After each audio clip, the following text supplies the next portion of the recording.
Assalamualaikum warahmatullahi wabarakatuh.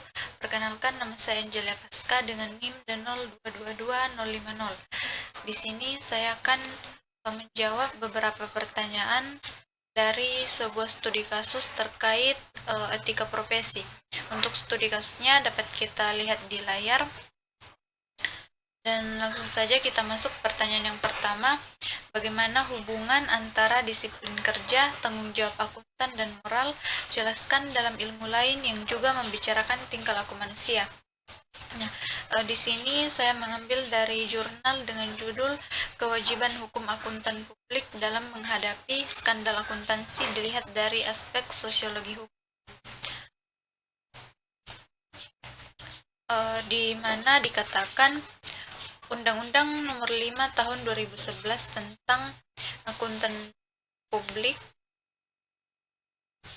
telah mengatur secara garis besar dan mendefinisikan tentang peran seorang akuntan publik di dalam lingkungan masyarakat yang terdiri dari tugas, hak, kewajiban, tanggung jawab, sanksi, dan lain sebagainya dari seorang akuntan publik maupun kantor akuntan publik yang bertujuan untuk lebih mensosialisasikan kepada masyarakat akan pentingnya penggunaan jasa akuntan publik dalam praktiknya di lingkungan masyarakat.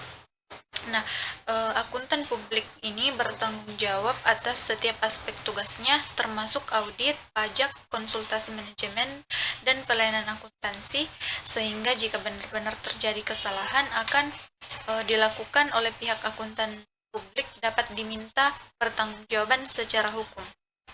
Nah, sebagian besar tuntutan pengadilan menyangkut laporan keuangan yang telah atau belum diaudit, kegagalan dalam pemberian jasa akuntan publik, meskipun akuntan publik berupaya untuk senantiasa memutakhirkan kompetensi dan profesionalismenya, mungkin saja dapat terjadi karena jasa yang diberikan menjadi bahan untuk pengambilan keputusan ekonomi di bidang keuangan. Nah, dalam konteks ini, maka tanggung jawab akuntan publik seharusnya hanya sebatas tanggung jawab moral dan etika dengan ganjaran bayar denda oleh organisasi yang menaunginya.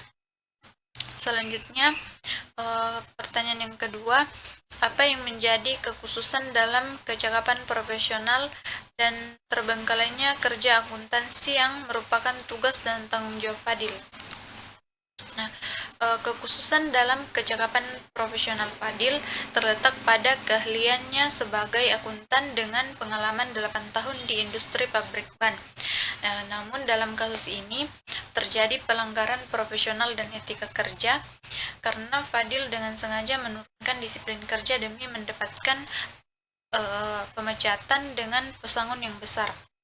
Nah, akibat dari tindakannya ini, tanggung jawab sebagai akuntan terbengkalai, ketidakhadiran dan ketidakdisiplinan kerja, tidak menghadiri rapat antar bagian, dan mengecam keberlanjutan operasional perusahaan. Fadil seharusnya mengundurkan diri secara profesional, bukannya mencoba dipecat demi pesangon. Tindakan Fadil ini dapat merusak reputasi profesionalnya. Selanjutnya, pertanyaan yang ketiga, apa yang mencolok jika seorang akuntan memandang bahwa dalam family bisnis akan ada masa depan yang lebih cerah daripada meniti karir di perusahaan lain?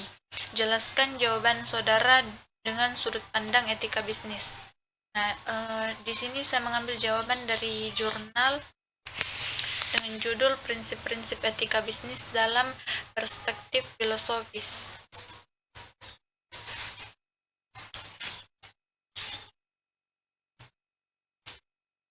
Nah, suatu profesi bukan hanya suatu cara untuk mencari nafkah saja, melainkan suatu bidang pekerjaan yang memerlukan suatu standar kompetisi dan tanggung jawab.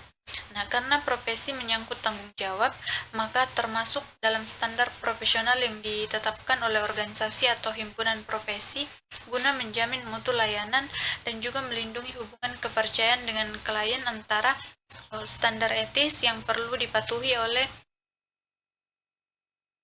pemegang profesi yang bersangkutan. Nah, sebagai pebisnis diharapkan bertanggung jawab terhadap pekerjaan yang dilakukan dan terhadap hasilnya. Orang-orang bisnis harus sadar tentang dimensi etis dan belajar bagaimana mengadakan pertimbangan yang baik dan etis maupun ekonomis, dan bagaimana pertimbangan etis dimasukkan ke dalam kebijakan perusahaan. Nah, etika bisnis termasuk etika profesi sehingga harus dikembangkan oleh para profesional orang-orang bisnis sendiri. Sekian dari saya, terima kasih.